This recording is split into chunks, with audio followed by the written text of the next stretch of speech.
Welcome to week 12 in our summary video on some trading situations that I see. I want to provide you a little bit more examples on maybe how to trade. That's been some questions. So here you go.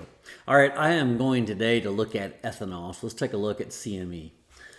When I got into ethanol, and I got into that from basically our trading area and then energy. When I got into that, ethanol futures, Globex version, are ones that you can actually trade. And so I was looking also at crude oil, but you're not able to trade those based on the setup of the ag focus. However, ethanol is related to our corn market, and ethanol is illustrating some things to us. So I went to ethanol, the January chart right here, got this listed below, turned it onto the candles, added the Keltner bands to the list so I could kind of get a feel for what's high and what's low. And you can see there is a lot of downward pressure on ethanol. Now, looking at the Keltner bands and thinking about history, I saw some downward pressure here, and then the market moved. I saw more downward pressure here, and then the market moved. I'm kind of seeing the same thing happening right here, and so I'm curious if this downward pressure below the second bottom Keltner band may be indicating for a good bounce back like we saw in this area here. So also reading a little bit about online, these videos over here in CME group. Let's listen to one right quick. Well, oil futures bounced back today, just ever so slightly.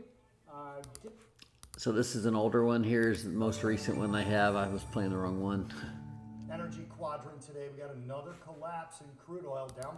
Okay, so crude oil's got a lot of pressure downward. Seems to be making a push back. This is a lot to do with the Iran and even Saudi Arabia trade conflict. My curiosity is that is pushing crude oil down. Ethanol's already down. Does that create some focus on ethanol back to that alternative energy source? Now, it may not, because as crude oil gets cheaper, then ethanol becomes less of a valuable product. However, if there's pressure in the crude oil market, maybe that turns traders to look at ethanol being priced too low. With this pressure downward here that we saw the reaction to, maybe it's a good situation to get long on ethanol. So here's what I'm going to do to trade that. I'm going to go to Stock Track. I'm going to look at a buy position to be long petroleum. Ethanol is my product. I was looking at a January 19 contract. Now ethanol's pretty aggressive. Let's look at what the margins may be. I'm going to start with 4 contracts at the market. Not very expensive, actually. Surprised me. I'm going to go to 8 contracts, and I'm going to check preview. Now, I haven't shown you much of this yet, but whenever you do put the order in, you need to kind of tell me why. So in looking at crude oil,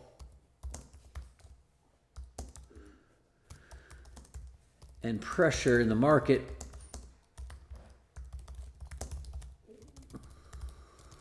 if I could type international market, I am, and then you would tell me what you're going to do there. All right, and so I'm going to go ahead and hit confirm, and I just got myself a long on. I'm going to go to my portfolio for open positions. I just added to my position here with ethanol in a long position of 8 contracts. Now my soybeans aren't doing so good all of a sudden. But anyway, this is another video about how you could maybe look at the market, make a decision, and then move that into a position in Stock Track. Thanks.